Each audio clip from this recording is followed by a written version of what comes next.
Hey guys, today we're talking TSP, specifically some of the limitations within the plan. Now we know the TSP is a great plan when it comes to accumulation. Pretty easy to get set up, pretty easy to make contributions, get your money invested. It's fairly low cost. So on that side of things, it's a decent plan. But there are some limitations, especially if you're trying to do some things within your financial plan that require some advanced planning, some of these advanced strategies. You may not be able to do them while you're still working, or at least while your money is at the TSP. So we're gonna talk about a couple of them here today. So some of the big limitations that we see on a consistent basis. Start with number one, Roth conversions. You can't do in-plan conversions within the TSP, at least not at the moment.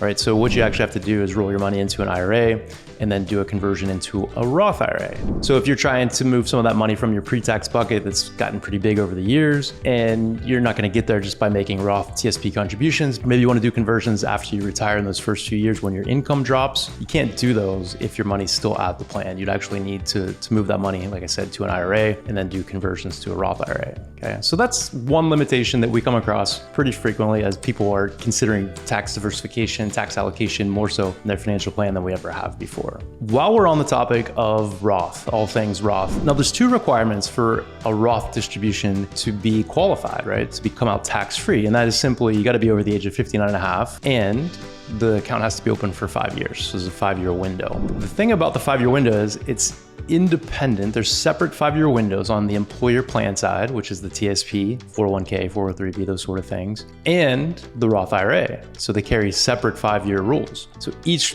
type of account has to be open for its own 5-year period. So if you have the Roth TSP open, and you've been contributing it for a number of years, you've satisfied the 5-year mark, and you roll your funds over into a Roth IRA because you want to manage it there for more flexibility, there's actually a separate 5-year window. Okay, so the workaround is simply open an account now, get the window started, get the clock ticking on satisfying that 5-year rule. And you don't have to put much money in it, just put a couple bucks in it. If you can't contribute, just make a backdoor contribution, something like that. Get the clock ticking, okay? At least I think it's important. All right, next on my list, withdrawals. So if you take the TSP into retirement, you're planning on taking distributions to supplement what you have going on from your first pension, your Social Security income, whatever it is, you wanna take money out on a consistent basis. You can't specify where that money comes from within the TSP plan. What do I mean by that? If you've got multiple investments set up, you got money in the C, S, G, and F funds, for instance, you can't specify where your distribution comes from, right? It just comes proportionally from what you have set up. Okay, so there's no way to specify. If you had the G fund and you kind of thought that would be your income bucket, your conservative position that you wanted to pull the money from, so avoid the volatility sequence returns type stuff, you can't do it without workarounds, okay? Because it's just the way the functionality works. The workaround to this is simply this: you just rebalance after you take your distribution to get enough money back into each one of the investments where you want it to be. Qualified charitable distributions, another limitation. You cannot do QCDs at the moment from a TSP. So a qualified charitable distribution is simply a distribution from an IRA account. After you turn 70 and a half, you can take money from an IRA and you can give it to a charity and you avoid the income tax on that distribution. So, people will take their RMDs, and if they have charitable intentions, use that money to satisfy their charitable intentions. They avoid paying the income tax on the money that's coming out of the pre-tax account, okay? Can't do that with the TSP. You'd actually need to move that money into an IRA and then make the distribution accordingly. Okay, so just another limitation, more of a workaround.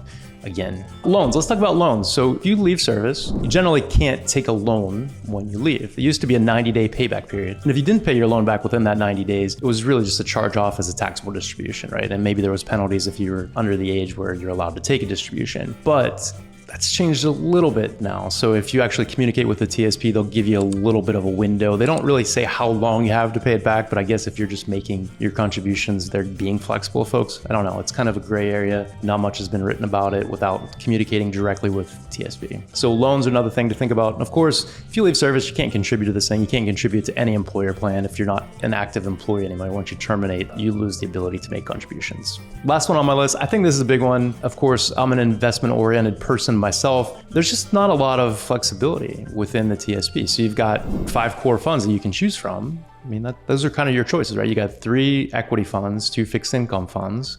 They're index-based, fine, low cost, and they track the major index, but I mean, it's really limited. You have a mutual fund window, it's expensive, it's kind of clunky. You can only pick certain mutual funds. So I think that's a limitation too. I mean, there's no individual stock positions available, individual bond positions to build a bond ladder, any advanced income strategies that you want to start thinking about creating within retirement. So it just really limits your ability to have flexibility in how you're putting together an income strategy within retirement and the investments that you can use. Okay, so that's one other consideration there. Okay, so I hope you found that useful. Some limitations, like I mentioned, I do think the TSP is a good plan, especially if you're accumulating. It's easy to get set up and running, but those limitations on the back end can be frustrating. They can be a bit of a headache. So things to consider down the road. All right, well, I hope you found this useful. If you have, appreciate if you share it with a colleague, a friend, someone else that might find some value here in learning about some of these limitations and just thinking through what's going on with the TSP. All right, we'll see you next time.